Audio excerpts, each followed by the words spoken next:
कि सब कुछ तो उसी का दिया हुआ है। जब उनकी कृपा होती है तभी भगवान उसके ऊपर कृपा करते हैं, तभी उसको कोई सुनता है। क्योंकि वो एक ऐसी अद्भुत शक्ति है,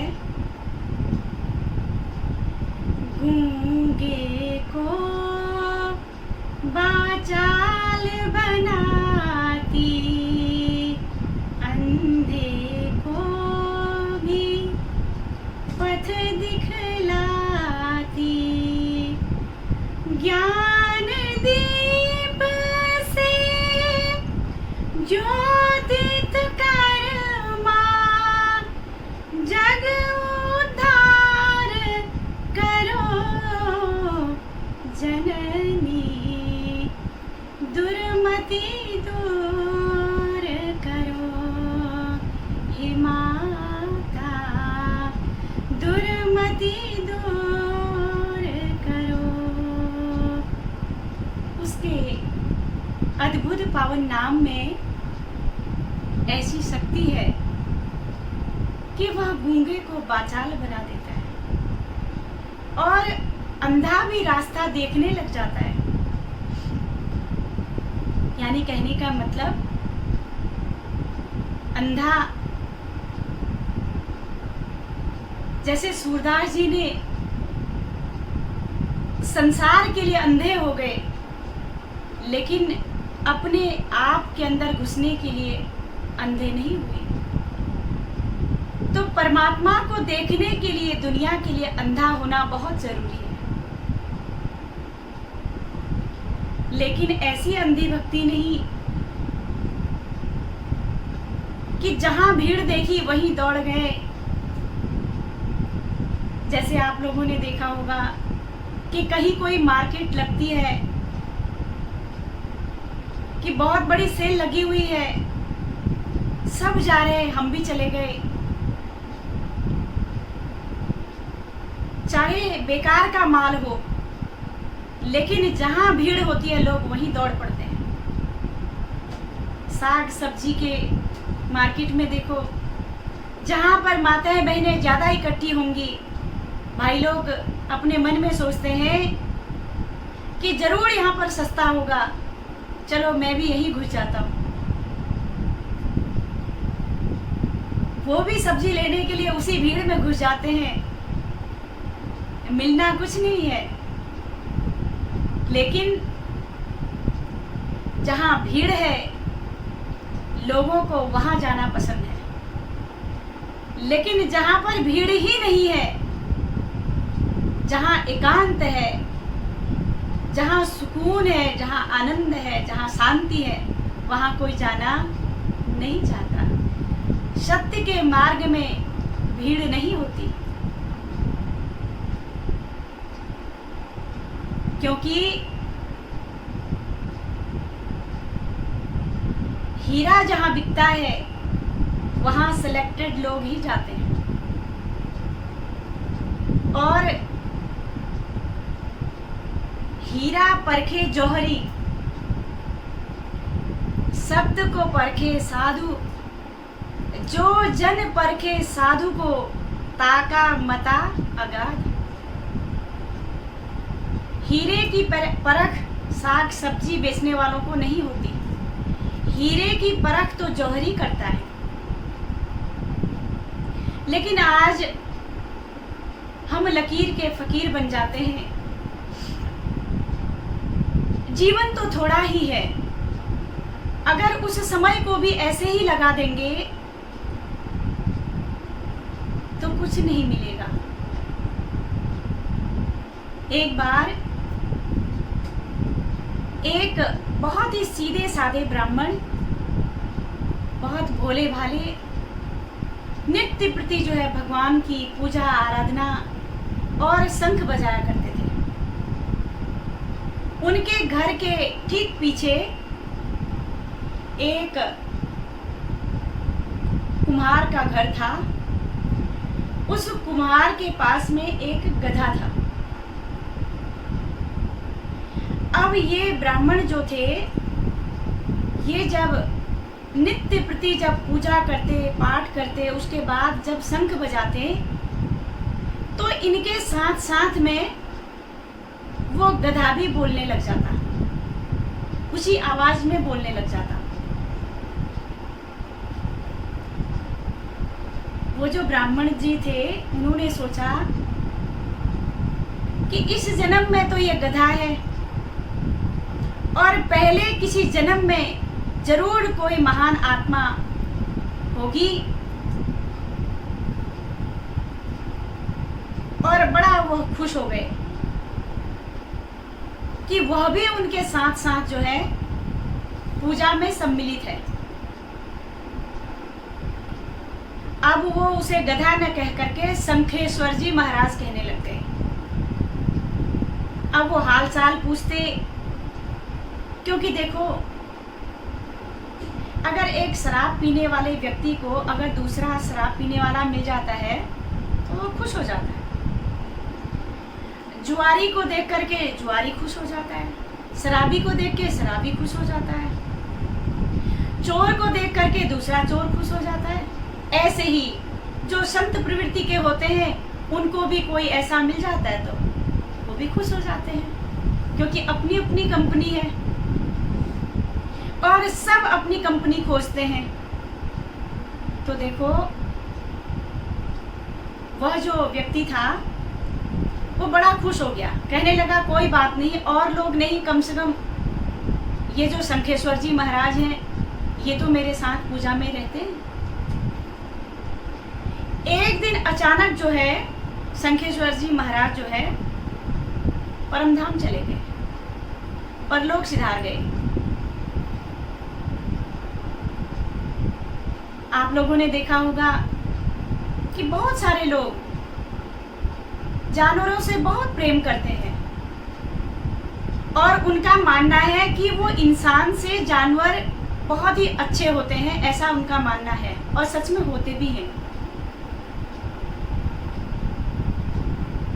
क्योंकि भगवान ने जिसको कुत्ते की योनि दी, उस योनि में भी देखो बासी एक टुकड़ा भी अगर उसे दे दो वफादारी करता है, वफादार है। लेकिन इंसान को अपना सर्वस्व भी दे दो, पता नहीं कब कहाँ क्या कर देगा, आपको नहीं पता। इसलिए जानवरों को इंसान से भी ज़्यादा अच्छा बताया गया। पर शास्त्रों में ये नहीं कहा कि बड़े भाग्य, भगवान राम ने जब सारे अयोध्या वासियों को इकट्ठा किया उस समय भगवान राम ये भी कह सकते थे कि उनका साथ तो जो है भालू ने, बंदर ने, अनेकों अनेक जो और योनियां थी उन्होंने भी उनका साथ दिया। पर प्रभु राम ने ये नहीं कहा कि बड़े भाग्य बंदर तन पावा, या बड़े भाग्य कुत्ता तन पावा, या बड़े भाग्य गधा तन पावा, ऐसा नहीं कहा। भगवान ने कहा कि बड़े भाग्य मानुष तन पावा, मनुष्य को ही प्रधान रखा, क्योंकि मनुष्य कर्म और भोग दोनों कर सकता है। इसलिए मनुष्य योनि सबसे श्रेष्ठ योनि बताई। चाहे कर्म कितने ही निकृष्ट करे, लेकिन फिर भी मनुष्य योनि को सर्वश्रेष्ठ योनि बताया। तो जानवर, उनसे लगाव इतना हो गया था कि एक दिन जब वो शंख बजा रहे थे तो पीछे से आवाज नहीं आई। वो अपनी पूजा निपटा करके सीधे कुमार जी के घर गए और उन्होंने उनसे पूछा कि भाई साहब, आज शंखेश्वर जी महाराज बोले नहीं, उन्होंने मेरा साथ नहीं दिया, क्या बात? तो कुम्हार जो है रोने लग जाता है, कहता है उन्होंने तो अपना शरीर छोड़ दिया, वो तो चल बसे। तो जो भोला भाला जो ब्राह्मण जो था वो बड़ा दुखी हुआ। उन्होंने एक टाइम का खाना तो छोड़ा ही, उसके लिए उन्होंने अपना सिर भी मुड़ा लिया। अब सिर मुड़ा करके जब वो कहीं किसी की दुकान में बैठने के लिए जाते थे, वहाँ गए तो वहाँ एक सेठ जी बैठे हुए थे। उन्होंने कहा, भाई क्या हो गया, आज सिर मुड़ा के बैठ गए, क्या कोई चला गया? क्योंकि वही सिर मुड़ाते हैं जिनके कोई चला जाता है, ये तो आप जानते ही। तो ब्राह्मण महाराज ने कहा, अरे हाँ, एक शंखेश्वर जी महाराज थे, वो चले गए, इसलिए मैं उनके लिए और तो कुछ नहीं कर पाया। उनके दुख में मैंने, उनके शोक में, दुख में अपना सिर मुड़ा लिया। सेठ जी ने कहा, अरे ये तो बड़े दुख की बात है, तो क्या मैं भी मुड़ा सकता हूँ? तो ब्राह्मण जी ने कहा, आपकी मर्जी, अगर आप मुड़ाना चाहते हो मुड़ा लीजिए। तो उन्होंने भी अपने बाल, सिर उन्होंने भी मुड़ा लिया। अब सेठ जी को देख करके और लोग, जितने लोग भी जो भी आते पूछते, भाई क्या हुआ? उन्होंने कहा, अरे मत पूछो, शंखेश्वर जी महाराज चले गए, इसलिए हमने भी अपना सिर मुड़ा लिया। बोले हम भी कर ले। होते होते इतने लोगों ने सिर मुड़ा लिया। बाद में उस गांव के जो मुखिया थे वो आए, उन्होंने कहा, भाई हो क्या रहा है? आखिर कौन चला गया जिसकी वजह से सारे लोग जो है सिर मुड़ा मुड़ा के बैठ गए? उन्होंने कहा, भाई क्या बात है, ये क्यों तुमने किया? तो उन लोगों ने कहा, आप हमसे मत पूछिए, हमने तो फला को देखा। उनसे पूछा, उन्होंने कहा, हमने दूसरे फला को देखा। बोले चलो उनके पास चलो। जा करके सेठ जी के पास गए। बोले सेठ जी, तुमने ये सिर क्यों मुड़ाया? बोले मैंने तो जो है उस ब्राह्मण को, उस पंडित को देखा था और उन्होंने कहा महाराज शंखेश्वर जी चले गए, इसलिए उनके दुख में मैंने भी मुड़ा लिया। तो मुखिया जी ने कहा, अरे मुझे भी तो पता होना चाहिए कि ये शंखेश्वर महाराज हैं कौन? सेठ जी ने कहा, मुझे भी नहीं पता है, ये तो उस पंडित को पता है, वो ब्राह्मण को पता है जो मेरे दुकान में आए थे। उन्होंने मुझसे कहा शंखेश्वर जी महाराज चले गए, उनके दुख में मैंने सिर मुड़ाया, तो मैंने भी कर लिया। बोले चलो, सबके सब चले गए। जब उस ब्राह्मण देवता के पास गए कि महाराज ये शंखेश्वर महाराज कौन थे? तो उन्होंने कहा, अरे ये मेरे पीछे जो कुम्हार है, ये कुम्हार का गधा जो था वह चला गया और मेरे साथ नित्य प्रति पूजा में शामिल होता था। मैं शंख बजाता था तो पीछे से वैसे ही वो भी आवाज देता था। अब वो चला गया तो उसके दुख में मैंने अपना सिर मुड़ाया। सब सिर में हाथ रख के बैठ गए। कहने का तात्पर्य मेरा यही है कि तह तक कोई नहीं जाता कि आखिर क्या बात है, वो क्या चीज है, वो क्या तत्व है।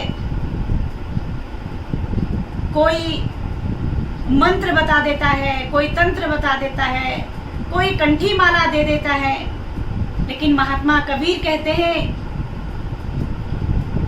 माला तो कर में फिरे, जीव फिरे मुख माय, मनुआ तो चाहु दिस फिरे, यह तो सुमिरन नाय कबीरा, यह तो सुमिरन नाय। कि हाथ से 108 मणकों की माला फेर रहा है और जीव मुंह में फिर रही है, इधर उधर की बातें हो रही है और मन चारों दिशाओं में चक्कर काट रहा है, भटक रहा है, कौन आया कौन गया, ताका झांकी इतनी इधर उधर होती है। जब मन ही साधन के साथ नहीं है तो परमात्मा का रंग कैसे चढ़ेगा? वह रंग तो तभी चढ़ेगा। इसीलिए कबीरदास जी ने कहा कि उन भक्तों के लिए जिन्होंने अपनी लोक लाज की मर्यादा को त्याग करके संतों के पास गए। उन्होंने नहीं देखा, आप तो बड़े सुर में लोग गाते हैं,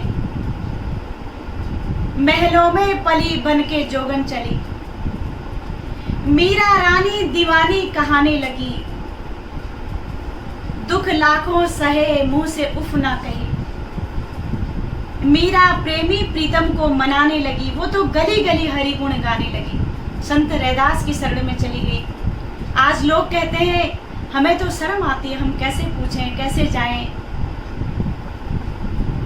आत्मा कहती है कि चलो उनके पास, ज्ञान पूछेंगे, ध्यान पूछेंगे, लेकिन अहंकार है, वो कहता है कि नहीं, वहां नहीं जाएंगे। उन भक्तों के लिए कहा कि जो भक्त परमात्मा के नाम के लिए, उस तत्व के लिए इधर उधर नहीं भटकते, वह भक्त जो है परमात्मा के रंग में रंग जाता है। उसके लिए कहा कबीरदास जी ने, जब मोरी चादर बन घर आई, रंग रेज को दीनी, चदरिया रंग रेज को दीनी, ऐसा रंग रंगा रंग रेज ने, ऐसा रंग रंगा रंग रेज ने, कि लाल लाल कर दीनी, चदरिया झीनी रे झीनी, के राम नाम रस भीनी, चदरिया झीनी रे झीनी। उस चादर का, उस तत्व का बोध जो मनुष्य शरीर रूपी चादर है, ये जिसने धारण कर रखा है इसको, उस तत्व को महान पुरुष समझाते हैं। इधर उधर न भटक करके, भीड़ में न जा करके, एकांत में बैठ करके सोचें, तलाश करें, क्योंकि ईश्वर एकांत का विषय है। इसलिए इन्हीं शब्दों के साथ आप सभी लोगों को मेरा प्रणाम।